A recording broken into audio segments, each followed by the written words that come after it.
The Ravenhill Inn was built on a forested plateau just west of Halberton, Vermont, a region sparsely populated in the late 19th century.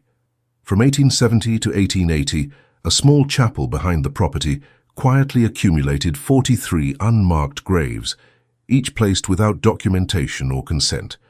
The inn operated continuously during this time as a private guest facility for long-term residents under clerical supervision. Most of the inn's original staff records and financial logs were lost following a fire in 1896. No formal investigation was ever initiated, and the grounds remained operational under various names until the mid-20th century. Publicly, the Ravenhill Inn was advertised in regional directories as a temperance retreat for men of the cloth and their afflicted family members. The chapel, constructed in 1871, was described in promotional materials as a quiet space for reflection and interfaith prayer. Overseen by the loosely organized Halberton Clerical Association, the inn was affiliated with several northeastern seminaries and was considered a neutral ground for ecumenical fellowship. During its decade of peak operation, the inn reported a full roster of guests, with most arrivals documented under pseudonyms. Despite its religious affiliations, no diocese formally claimed jurisdiction over the property or chapel grounds. The Ravenhill Inn first appeared in public directories in the spring of 1871, catalogued under the hospitality section of the Halberton County Almanac. The listing gave a modest description: a restorative guest home for ecclesiastical men and their private concerns. Though it lacked a proper address, the entry included the name of the road, a gravel path known as Larch Hollow, which diverged from a county-maintained stagecoach route 6 miles west of Halberton's main square. No advertisement accompanied the listing. Its presence in the register seemed more procedural than promotional.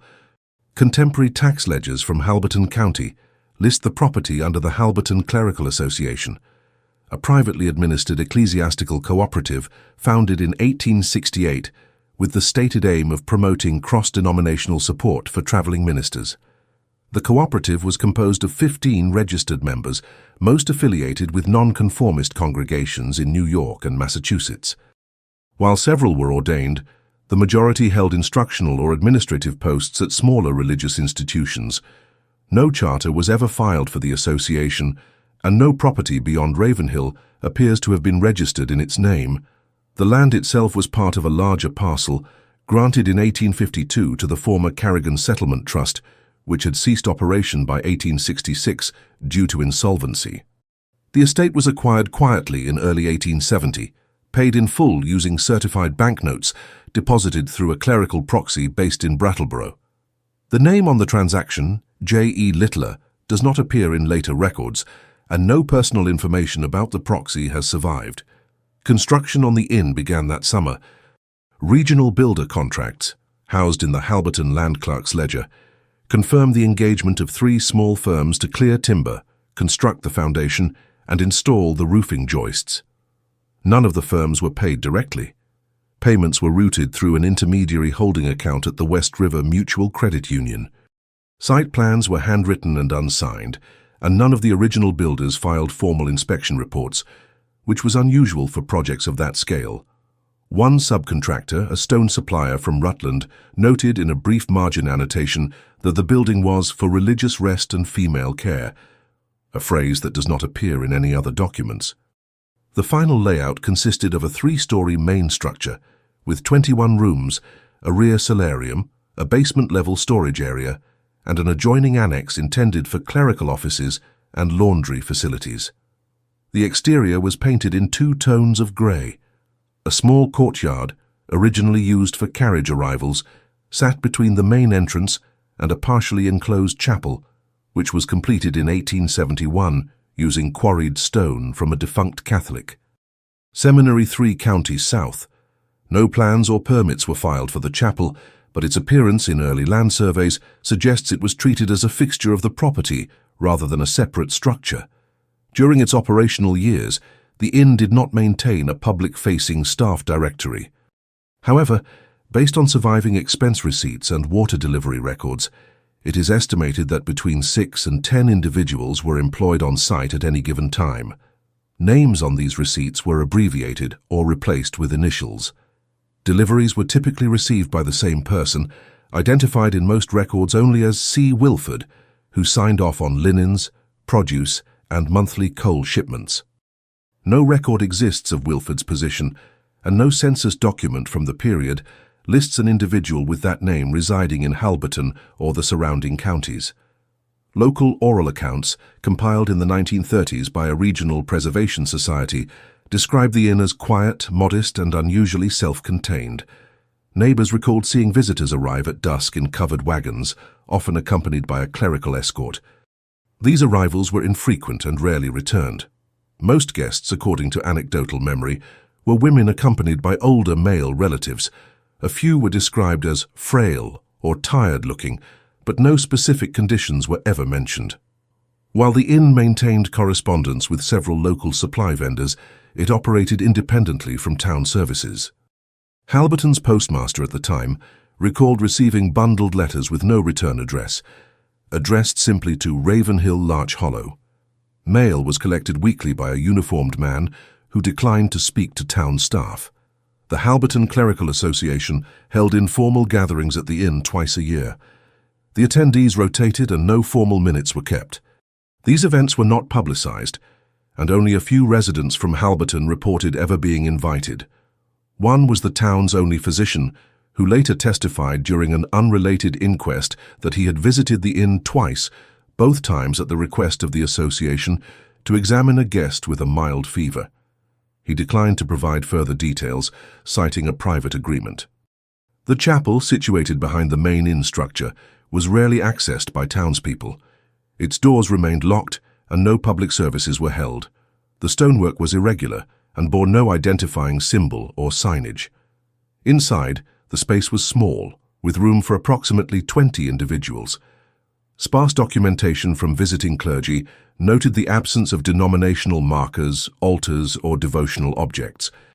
One account, dated 1875, describes the chapel as quiet and incomplete, suited more for contemplation than worship. It is unclear whether the building was consecrated by any recognized authority.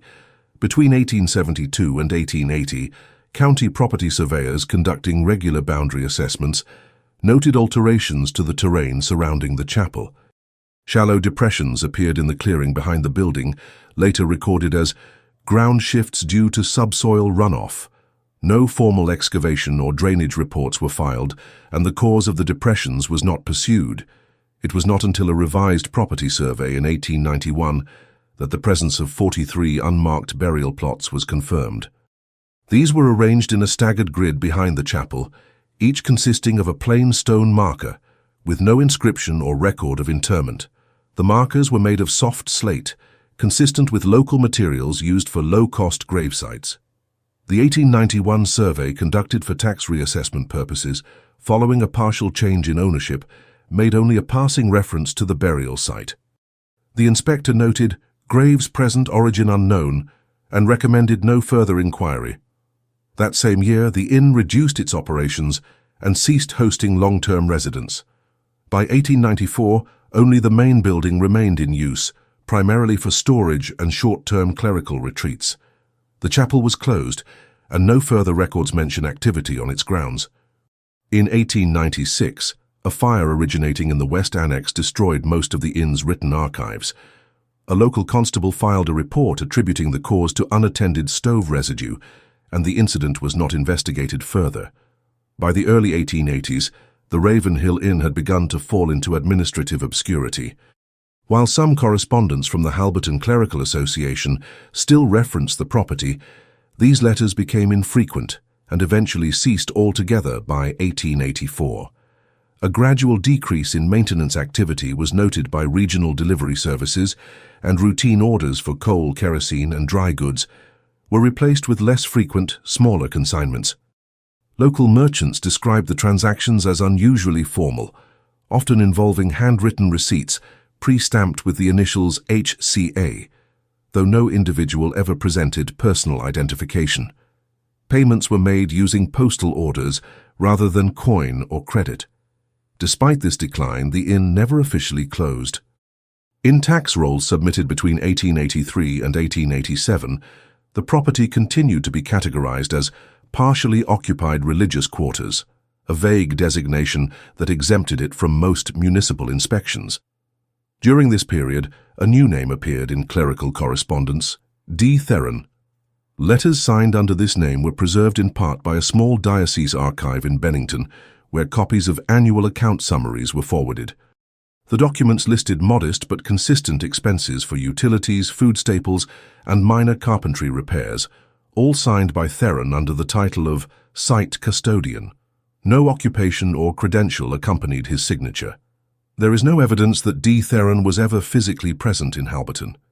Interviews collected in the 1940s from former town officials made no mention of a man by that name, and no church records from nearby counties include a reference to a custodian or supervisor affiliated with the Ravenhill Inn. It is possible that Theron was a clerical placeholder used for correspondence purposes, or that he operated from a different location altogether.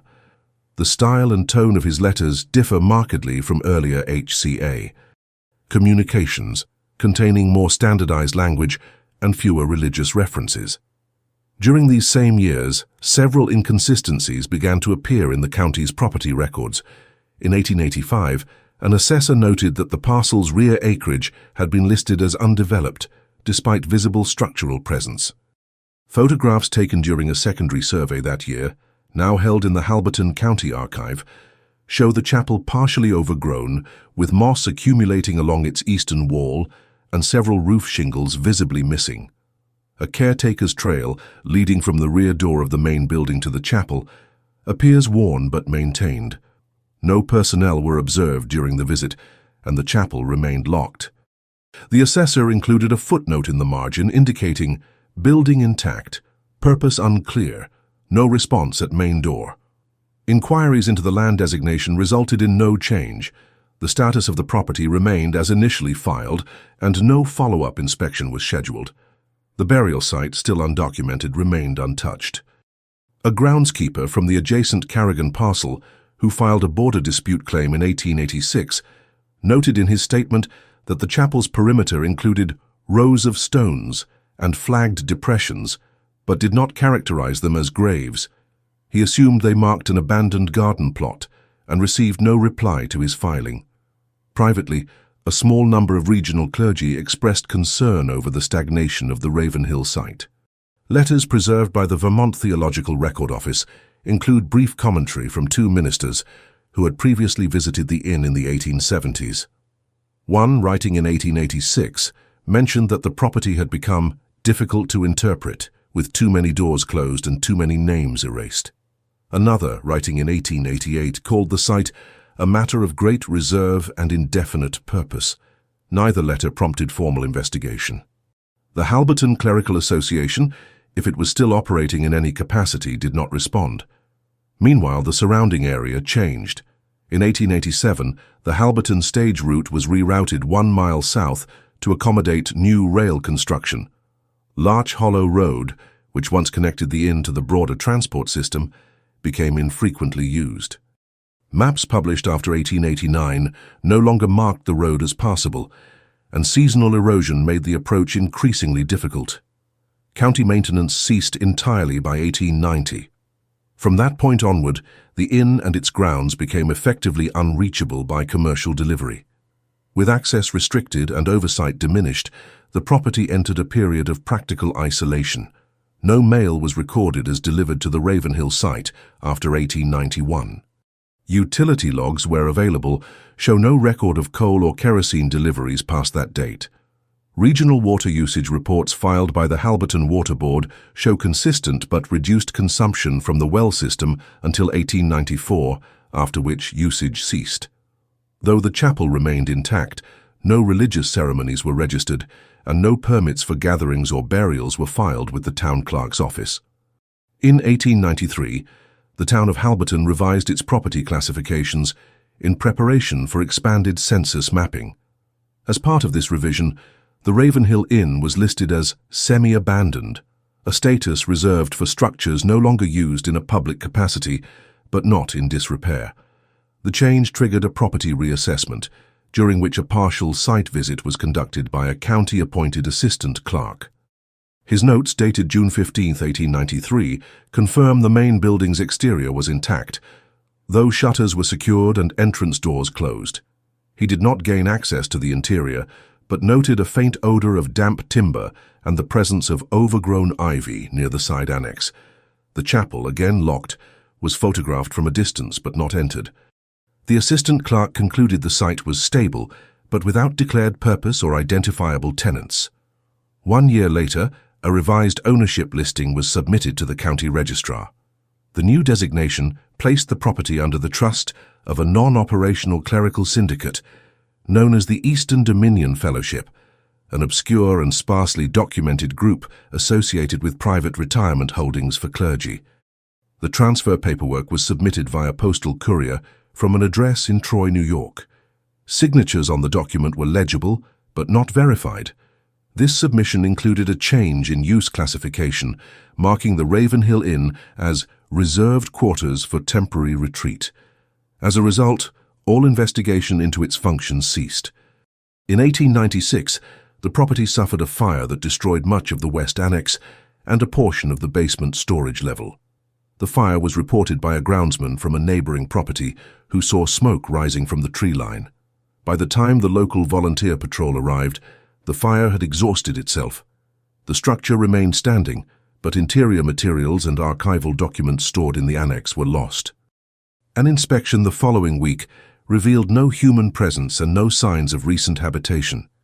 The constable assigned to the report noted the presence of scorched papers in a locked file drawer, most reduced to ash, with only one partial index card legible. It contained the handwritten words, "Guest log, September 1873. No effort was made to recover additional documents. The county report closed the file with the statement, "Cause attributed to unattended stove residue. Structure retained. No further action required." After the fire, the inn ceased to appear in public records. While the structure remained intact into the early 20th century, it was no longer listed as an operational facility. The burial site behind the chapel remained untouched. The 43 unmarked graves were neither acknowledged nor disturbed, and the chapel doors remained closed. In the spring of 1891, 2 graduate students from the Vermont Institute for Antiquarian Study received temporary approval to survey unused religious sites across Windham County as part of a project titled Dormant Ecclesiastical Architecture of Southern Vermont.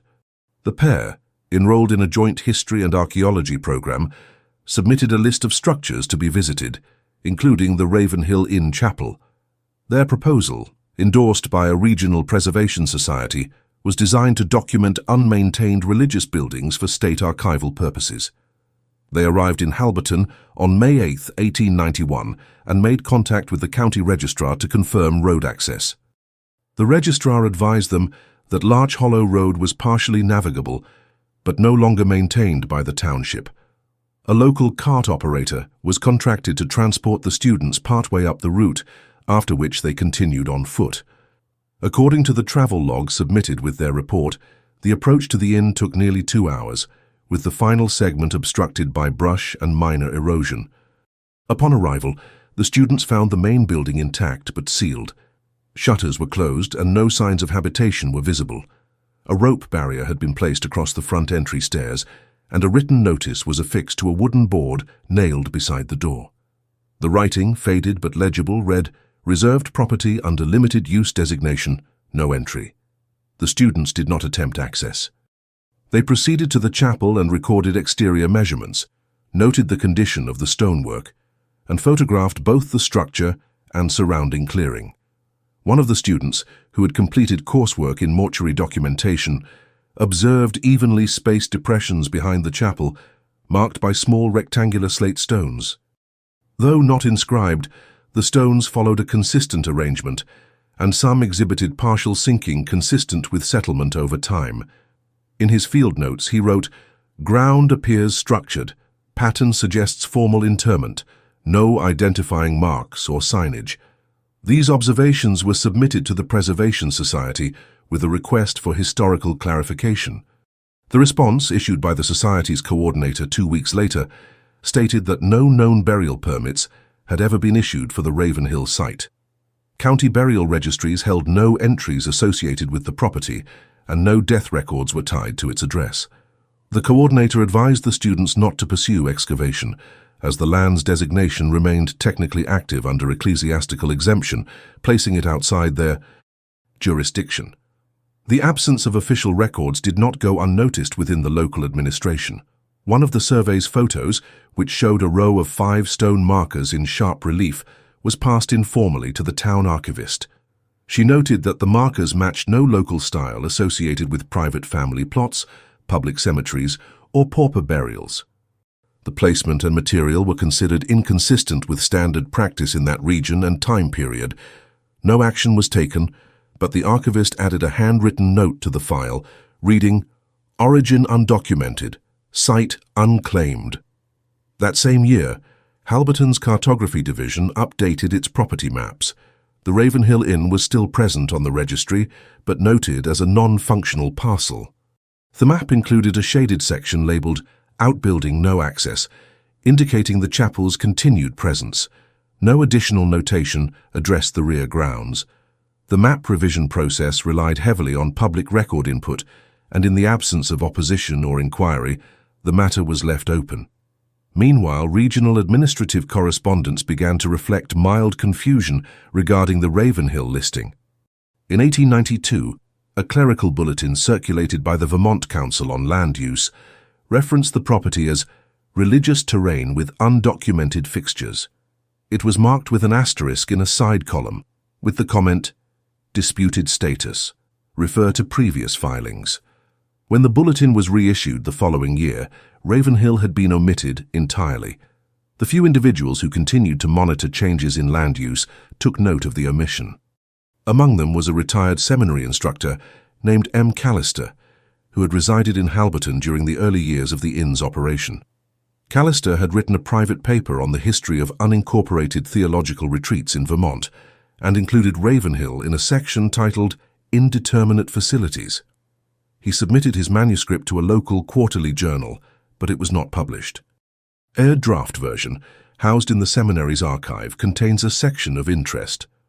"I once spoke with a traveling vicar who had served as a guest at Ravenhill during its first decade.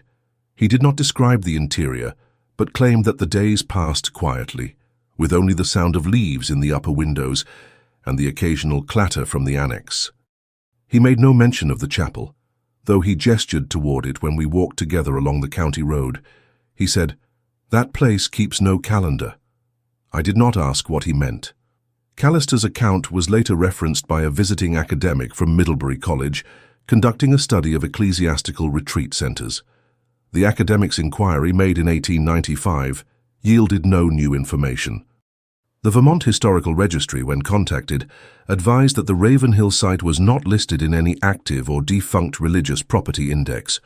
The archivist consulted noted, "No charter, no diocesan link, no burial filings, inactive structure."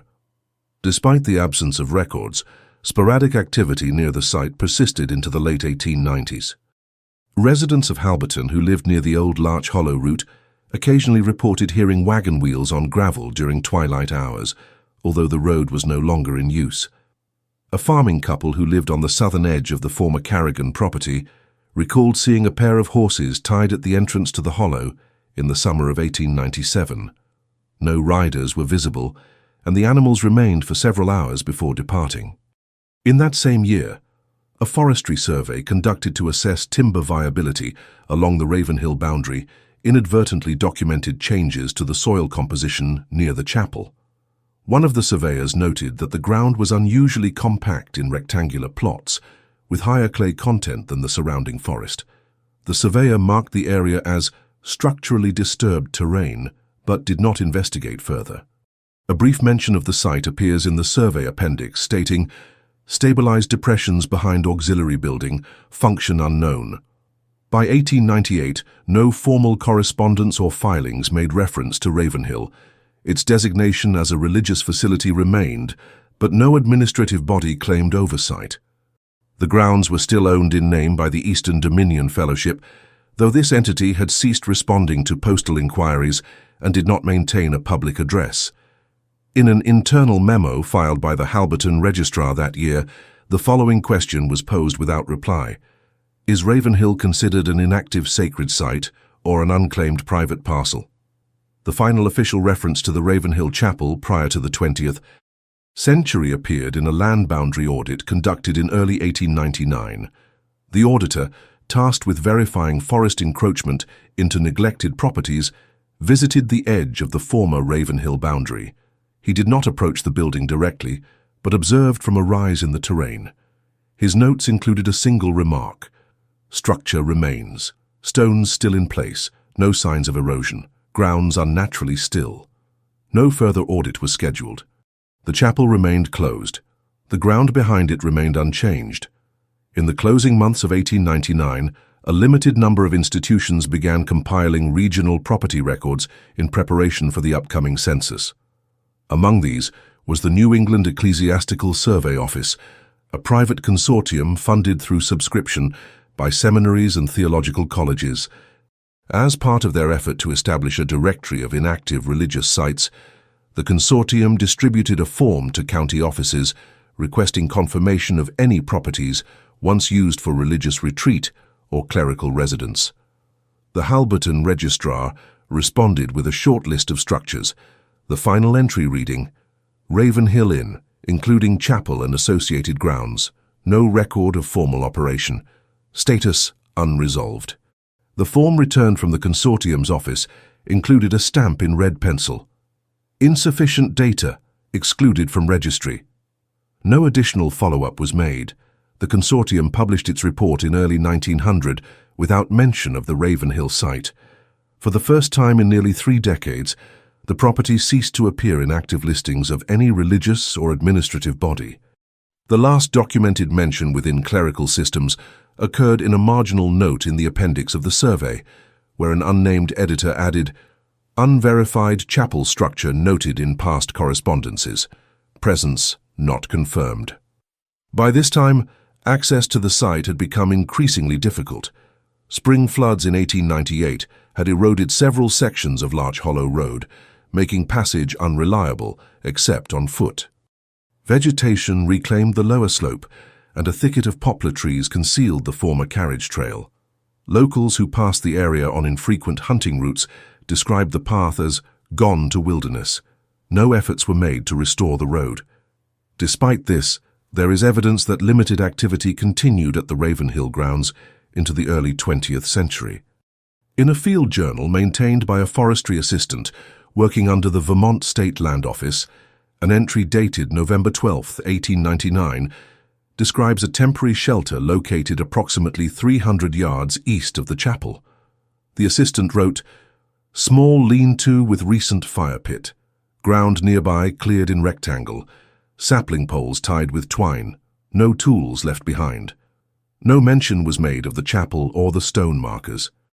The structure was deemed incidental and excluded from the final report.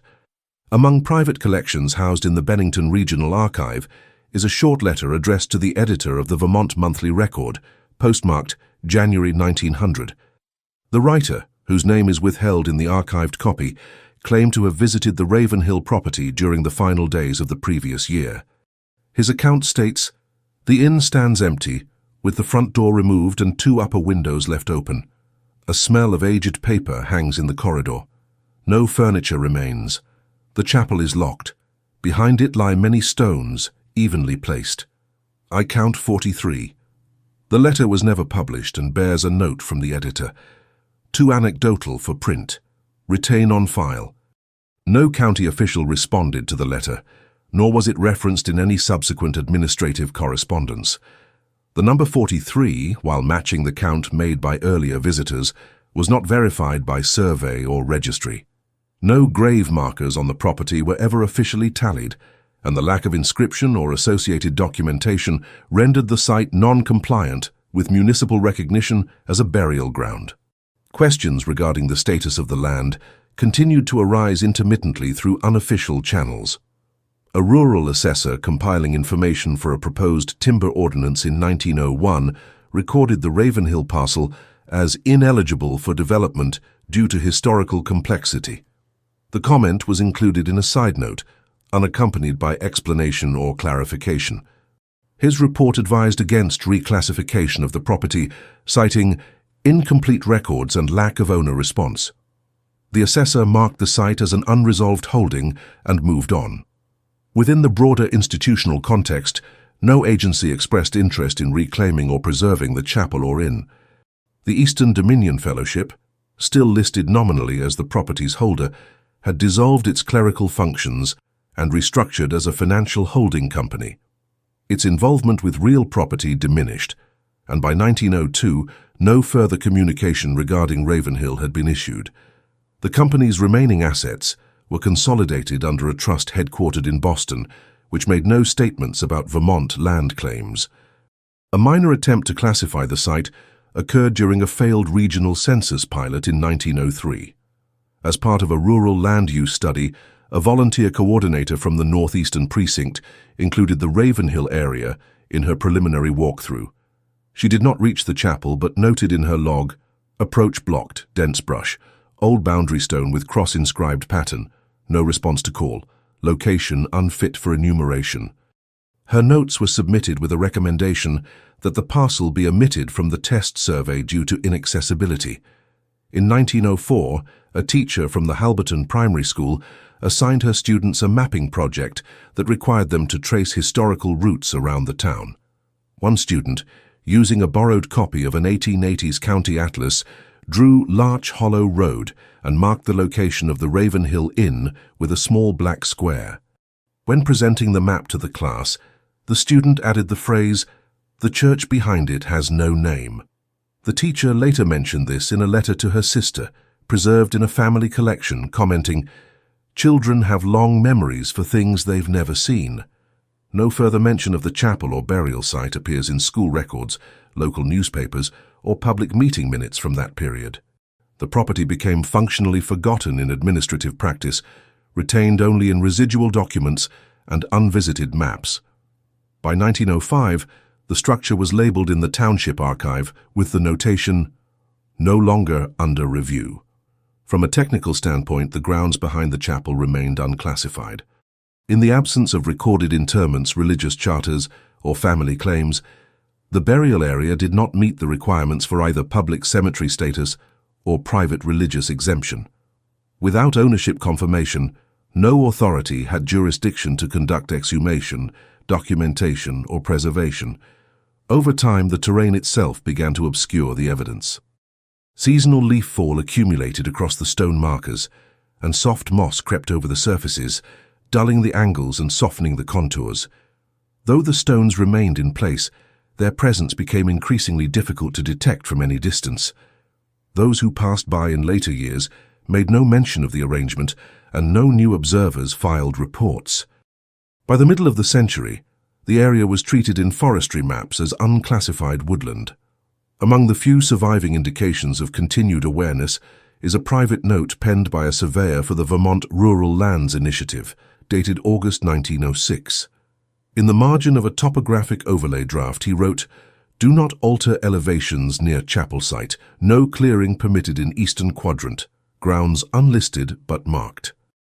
No explanation accompanied the notation. It was the final documented acknowledgement of the Ravenhill grounds before the end of the decade. By that point, all institutional connection to the property had lapsed. No organization, religious or civil, included the Ravenhill Inn or chapel in their registers. The structure stood, but without function, designation, or documented purpose. The path leading to it fell into total disuse, and the surrounding acreage passed out of memory. In 1912, a group of cartographic volunteers from the Vermont Historical Survey began updating early township boundary charts using combined reference data from pre-1880 land deeds and post-1900 topographical drafts. The purpose of the effort was to reconcile inconsistencies in parcel mapping across rural properties that had not undergone administrative review since the previous century. The Ravenhill property was flagged during the process due to a discrepancy in acreage between the original Carrigan Trust sale and the Eastern Dominion Fellowship registration. The total area recorded in the initial sale was listed as 18.3 acres. By the time of the fellowship's last filing in 1894, the property was registered as only 16.7 acres. The missing 1.6 acres was situated directly behind the chapel. When contacted by letter, the trust, then holding residual claims for the dissolved Eastern Dominion Fellowship, responded that their records did not include any topographical overlays or revised surveys. The letter, signed by a junior archivist in Boston, noted that no legal obligation existed to reconcile legacy religious parcels no longer used for public or ceremonial function. It advised the surveyors to remove the parcel from active status and reclassify it as non-partitionable undeclared land. The Vermont Historical Survey filed the matter under pending and moved on. However, one of the volunteers, a retired school principal named Irene Wolcott, had made detailed notes during her time reviewing boundary maps in Windham County. Among these was a reference to the chapel behind the former Ravenhill Inn, which she noted did not appear in any denomination's property appendices, despite appearing in all architectural drafts of the site. She added a side comment in her ledger: "Grounds behind building do not match plotted elevations. Recheck soil compression." Wolcott was not a trained soil analyst, but she had previously worked with agricultural students in Montpelier and was familiar with general land stability patterns. Her observation was passed informally to the State University's Earth Sciences Division, which declined to investigate due to jurisdictional limitations. However, her note remained on file and was cited 2 years later by a visiting British archivist researching private American religious retreats for a comparative study. The archivist, Edwin Cleghorn, had received temporary access to the Vermont Survey's unprocessed reports and singled out the Ravenhill site as an anomaly. He applied for a visitor's permit to approach the parcel, citing historical interest. Cleghorn reached Halberton in July of 1914 and used copies of 19th-century plat maps to locate the former Ravenhill Inn. He was accompanied by a local guide familiar with the older forest routes. The road was no longer marked on any current chart, and the final half-mile required navigation through thick brush. According to Cleghorn's field diary, the inn structure was still upright, though the western annex had fully collapsed. The main building's roof was partially intact, but several boards had shifted from the facade, exposing the entry corridor. The chapel remained standing, showing signs of erosion at its foundation. Cleghorn noted that the eastern wall exhibited discoloration, consistent with runoff, but remained structurally sound. Behind the chapel, he observed the arrangement of stone markers. His entry reads, 43 units counted, spaced with approximate precision, stones non-inscribed, moss and fern growth uniform, no recent disturbance. He made no attempt to dig, photograph, or disturb the site, but noted a faint ridge encircling the full set of markers, as if bounded by an unmarked path or forgotten border. Cleghorn's findings were submitted in article form to a small academic newsletter based in New Haven. The piece was titled Obscure Grounds of Vermont, a brief note on Ravenhill, and was published in limited circulation later that year. Though not widely read, the article eventually reached a doctoral candidate at a seminary in Pennsylvania conducting research on unrecorded religious facilities. This individual, S. Darnell, contacted Cleghorn by letter and requested access to his site notes. The two corresponded for several months. In one letter, dated February 1915, Cleghorn recounted a peculiar entry in the guest logbook of a Brattleboro boarding house he had stayed in before his visit to Ravenhill. The entry, made decades earlier, listed Reverend Wilford as a guest affiliated with the Halberton Clerical Association. The name matched a signature found on early delivery receipts for the Ravenhill Inn. Cleghorn speculated that this may have been the same individual who had overseen logistical operations during the inn's active years, though he noted the absence of any clergy listing for that name in Vermont's ecclesiastical registry. Darnell pursued the reference and located a single public document bearing the name C. Wilford, an 1873 land access petition filed in adjacent Rutland County. The petition requested right-of-way for a restricted theological facility affiliated with the Halberton Clerical Association. The request was denied due to insufficient documentation. No follow-up petition was filed. The presence of the name on a civil record lent minor support to the claim that the Ravenhill Inn had operated under clerical oversight during the early 1870s, although no further personal information about Wilford was discovered. Darnell included his findings in a thesis draft submitted in 1916. While his advisors appreciated the methodical sourcing, they declined to approve the final paper for publication, citing uncorroborated premises regarding private devotional space and implied interment without verification. Darnell's thesis was archived internally but never released. A decade later, the seminary dissolved its graduate research division, and the file was transferred to a theological records holding in Schuylkill County. It remains there under inactive classification. In 1918, a reclassification effort by the Vermont Department of Forestry briefly resurrected attention to the Ravenhill parcel. Survey teams conducting timber density assessments encountered the chapel during their review of potential managed reforestation zones. A field report dated May 4th included a note on the structure. Old religious outbuilding, unused, stone in fair condition, pathway obstructed. Rear clearing shows ground settling in regular sequence, no fencing or signage. The lead assessor declined to include the property in the proposed development zone, marking the terrain as not eligible historical ambiguity. The report concluded with a short statement recommending that the parcel be excluded from forestry use until ownership or classification could be determined. No such determination was pursued. The site remained listed as a dormant religious holding. The following year, a private ledger kept by a regional title researcher recorded that 3 attempts had been made to transfer title on the Ravenhill property between 1899 and 1909. Each attempt failed due to the absence of a verified trustee for the Eastern Dominion Fellowship. The final note in the ledger reads, "Chapel and attached land presently held in procedural stasis. Claims void under current inheritance law." No new applications were made after that date. In 1921, a group of junior land clerks employed under a federal rural title validation program encountered the Ravenhill parcel during a records consolidation effort tied to pre-statehood land claims. While their primary focus was on disputed titles related to Revolutionary War allotments, the existence of undocumented religious facilities raised procedural flags. The Ravenhill property was identified in a subset of files labeled Anomalous Ecclesiastical Designations. A memorandum issued by the validation team referred to the site as a non-chartered institution with no evident successor and recommended it be excluded from the general land reissue.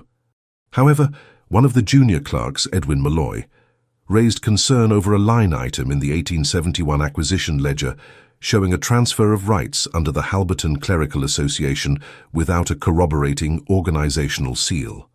Malloy flagged the record for special review and began compiling correspondence logs to trace any subsequent filings under the HCA name. He located 4 such references, all between 1873 and 1878, and each signed by an individual using the surname Littler. The given name on the documents differed in each case: J. Littler, H. Littler, E. Littler, and T. Littler. Malloy's supervisor advised that such discrepancies were common in pre-incorporated holdings and that no action was warranted. Nevertheless, Malloy added a handwritten notation to the file indicating a pattern of proxy signatories inconsistent with legal continuity. His remark went unacknowledged, and the Ravenhill parcel was marked as not subject to active claim. The property's legal obscurity coincided with its gradual disappearance from local institutional awareness. A review conducted by the Vermont Ecclesiastical Record Office in 1922 sought to compile a full list of religious structures that had operated within the state prior to 1900. Ravenhill was omitted from the preliminary draft, but appeared in the appendix of the internal review file as an unverified clerical dwelling with attached devotional unit. No visual documentation accompanied the note, and the author of the appendix stated that the record was based solely on third-hand description and cannot be independently confirmed. During the same year, a field technician with the Vermont Geological Survey, assigned to catalogue stone constructions of unknown origin, made a brief visit to the Ravenhill site. His report, filed under Project VGS-12C, described the chapel as a freestanding structure of mortared slate, with signs of erosion and roof sag. He did not enter the building, but noted that its walls remained aligned and its footprint consistent with late 19th century outbuilding proportions. In his remarks, he listed the surrounding terrain as stabilized but unusual, with patterned surface anomalies not related to root heave or runoff. No cause for the anomalies was proposed. The report was placed in a category for architectural items of uncertain classification and was not referenced again. In the accompanying sketches, the technician marked out the positions of the stone markers behind the chapel, but did not assign them any label. The legend of the drawing includes only the term subsurface pattern. In 1924, a cartographer working for the New England Historical Topography Commission issued a monograph describing minor religious edifices abandoned before the turn of the century. The Ravenhill Chapel was listed in a short section titled Dormant Structures with No Known Liturgical Registry. The entry ran only 3 lines and read, Chapel site west of Halberton, associated with dissolved clerical entity. Grounds include patterned flat stones of unknown significance, no parish alignment confirmed. The accompanying map marked the site with a small cross, positioned on a hillside just north of the old Larch Hollow path. That same year, a local resident submitted an unsigned note to the Halberton Public Library. The note, folded between pages of an outdated directory, stated, "Those who know the stones know they are not counted twice." The handwriting was neat, but without identifying characteristics. The librarian archived the paper in a folder labeled Community Ephemera. It remains part of the library's unindexed collection. Over the next decade, no additional inquiries were made into the property's status. The structure of the chapel deteriorated only marginally, as confirmed by a 1930 aerial survey conducted for a regional watershed study. The chapel roof appeared partially sunken near the rear, but otherwise intact. The surrounding tree line remained dense, and the path leading to the site was no longer visible in the image. The survey's notes did not reference the building directly, but identified the area as forest slope, containing non-agricultural clearing with irregular rectangular forms.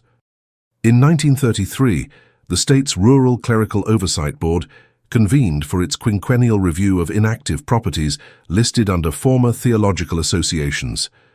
The Ravenhill parcel was not included in the formal docket, but a background list compiled by a research assistant included the name in an appendix. The assistant's memo noted, Ravenhill listed in 1870s under Halberton Clerical Association. No member list ever filed, no end date recorded. Possible misclassification. No action resulted from this note, and the parcel was once again marked for non-engagement. Meanwhile, local accounts of the site continued in a scattered and mostly informal fashion. A barber in Halberton, who had operated his shop since 1895, claimed to have seen 2 men walking toward the direction of the old Ravenhill Trail during the late spring of 1935.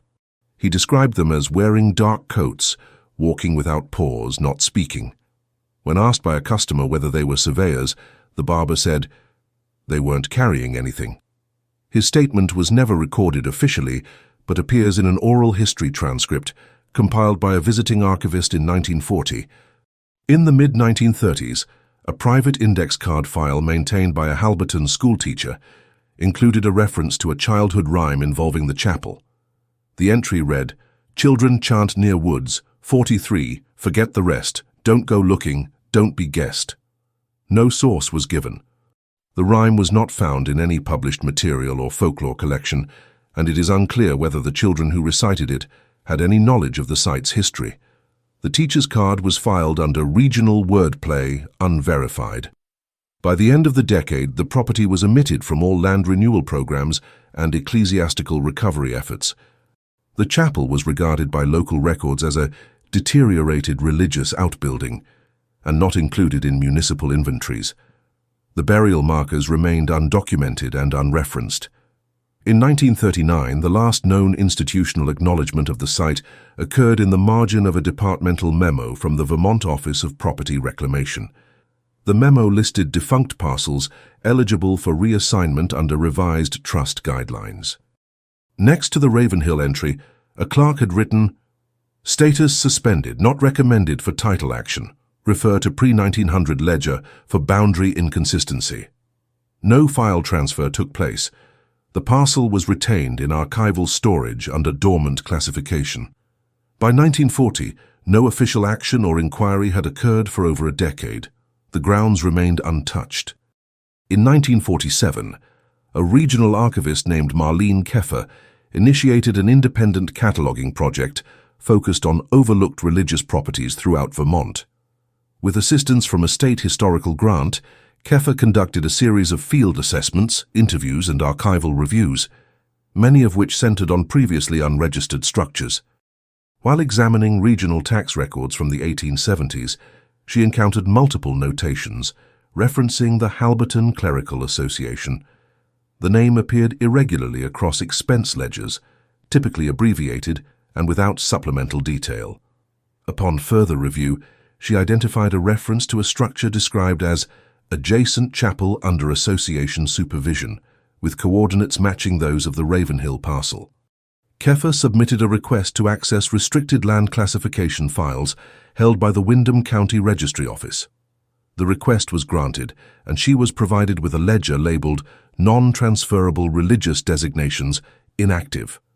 Within it, the Ravenhill parcel was listed by its early purchase title but bore no subsequent annotations.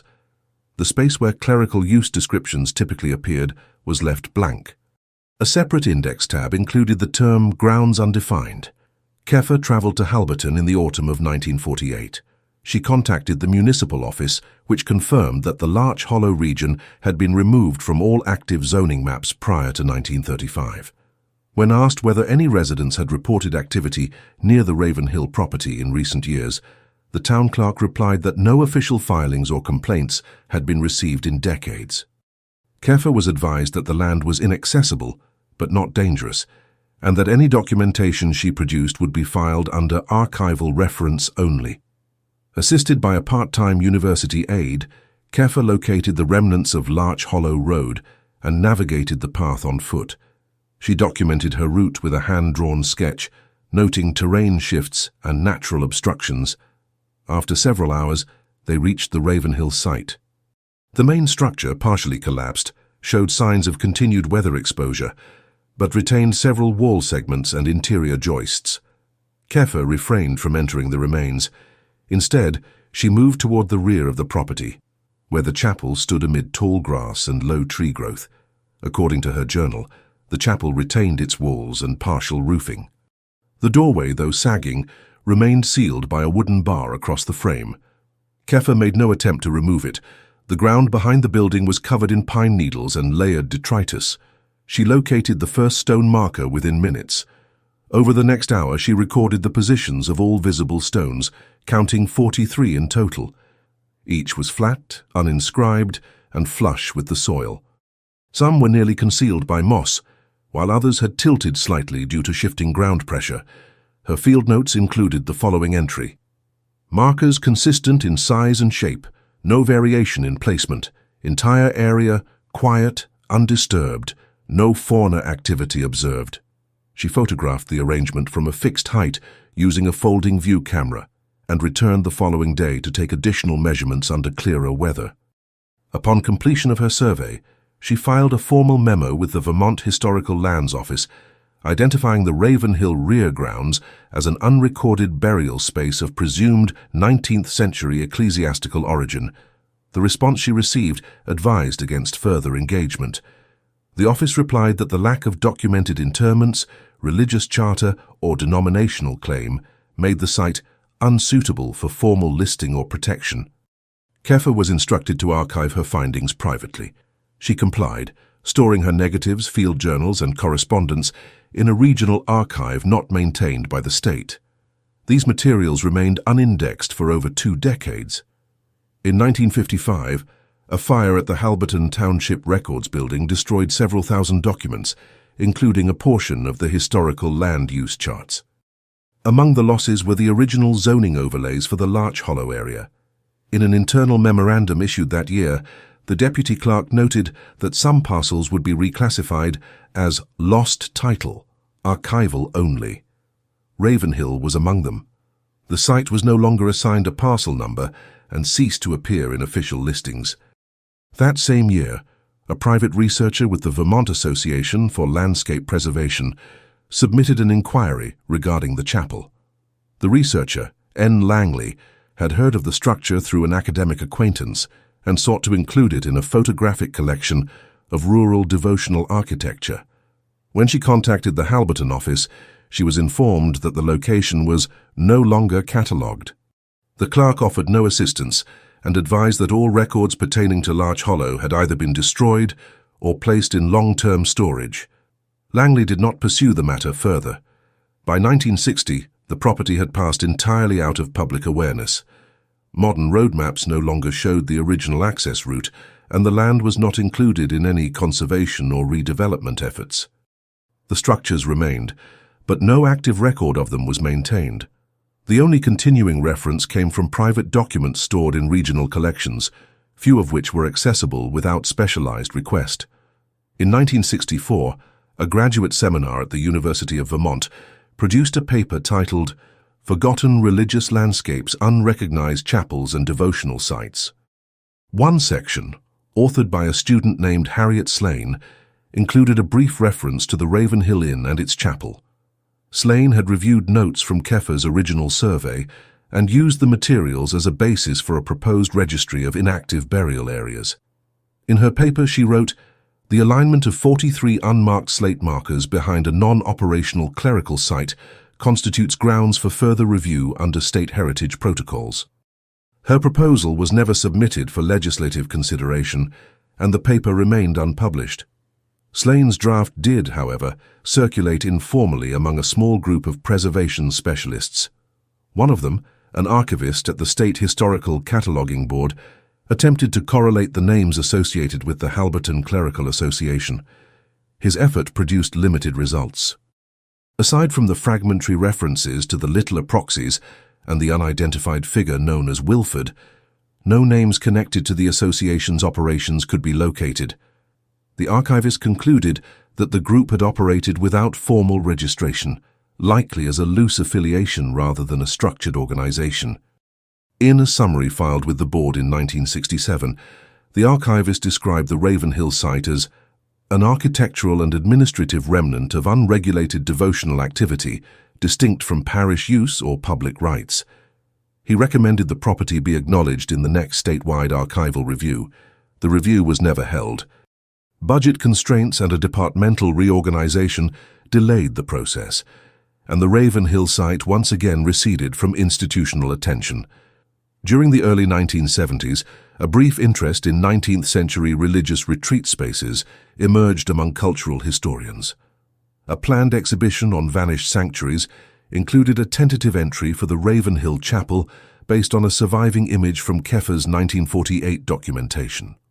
However, the photograph lacked provenance, and no caption information could be verified. The exhibition committee opted to omit the entry, citing incomplete sourcing. As of 1975, no confirmed site visit, survey, or administrative action had occurred at the Ravenhill grounds for nearly 30 years. The inn remained in partial collapse. The chapel, though still upright, showed signs of further deterioration in roofline and support beams. The surrounding vegetation had thickened, and the markers behind the structure were no longer visible from any distance. Only in occasional correspondence, filed in personal archives and seminarian journals, did the property continue to be referenced. In 1979, a former preservation assistant included a line in a letter to a colleague. "Ravenhill was the place with the quiet chapel and the 43 you weren't supposed to count." Strange how no one wanted to count them. In 1982, an intern at the Vermont Survey Archives compiled a list of dormant land parcels originally marked for religious use. The list, intended for internal reference only, was assembled as part of a data entry cleanup initiative and based entirely on existing card files. Among the entries was the Ravenhill Inn, listed under its original parcel number with the notation, "Usage unknown." When asked whether the chapel should be included, the supervising clerk responded that no valid designation had ever been filed for that structure. The entry remained unchanged. The data file was not published or circulated. However, a printout was retained by the intern and later submitted as an appendix to a research proposal on undocumented spiritual sites in northern New England. The proposal, filed in 1985, was not approved for funding. The review board's commentary stated that the scope of investigation exceeds the available supporting documentation and advised that focus be limited to recognized properties. By the 1990s, Ravenhill had disappeared from most remaining land references. The parcel, never officially subdivided or reassigned, existed only as a residual entry in microfilmed ledger copies. No surveyor had visited the area since the early forestry inspections of the 1910s. No registered visitor, resident or researcher had filed new documentation since Marlene Keffer's fieldwork in 1948. On the few occasions when the site was mentioned in passing, it was treated as a peripheral curiosity rather than a location of record. In 1994, a small regional publisher released a guidebook to Abandoned Religious Spaces of New England. The volume contained a brief, two-paragraph description of the Ravenhill Inn Chapel, sourced from public domain survey notes. The text referred to the grounds as obscure, with uninscribed stone fixtures whose purpose remains unknown. The author, who had not visited the site, included a general map with no specific coordinates. A disclaimer stated that the locations listed were not verified and should not be treated as navigational references. The guidebook circulated briefly before being discontinued. Most copies were purchased by local libraries or regional historical societies. In 1997, a community college instructor in Bennington added it to a reading list for a class on forgotten infrastructure. One student, while preparing a presentation, contacted the Windham County Registry Office to inquire whether the Ravenhill property still appeared in any zoning maps. She was informed that the parcel had not been reviewed in decades and that no public records remained accessible under that name. The clerk advised her to consult secondary sources. She did not pursue it further. In 2003, a historian preparing an exhibit on 19th-century Vermont faith communities requested permission to view any remaining survey data related to the Halberton Clerical Association. The archive returned a file containing 3 ledger notations and a photocopy of a letter sent by a former seminary instructor in 1886. The letter included a vague reference to the Chapel of Stone, silent as its purpose, without mention of its location. The historian, unable to substantiate the quote, omitted the association from the exhibit. Later that year, a technician working in the state's digital mapping division found a reference to the Ravenhill site in an outdated data layer imported from a legacy format. The tag, labeled Inactive Devotional Site, No Access, appeared during a compatibility test. The technician flagged it for manual review, but no follow-up occurred. The entry remained embedded in a non-public layer, with no linkage to modern coordinates.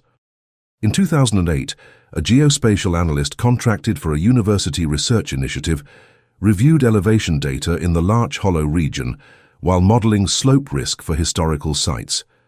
The terrain surrounding the presumed location of the Ravenhill property showed minor elevation shifts consistent with shallow trenching.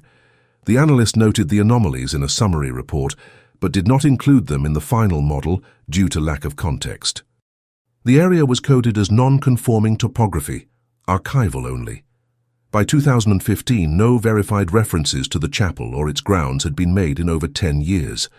The parcel did not appear in tax rolls, utility records, or conservation filings. Its legal classification remained suspended, with ownership undefined and use unrecorded. The structure, if still present, existed outside of institutional awareness. Despite this, knowledge of the site continued to surface in isolated personal records.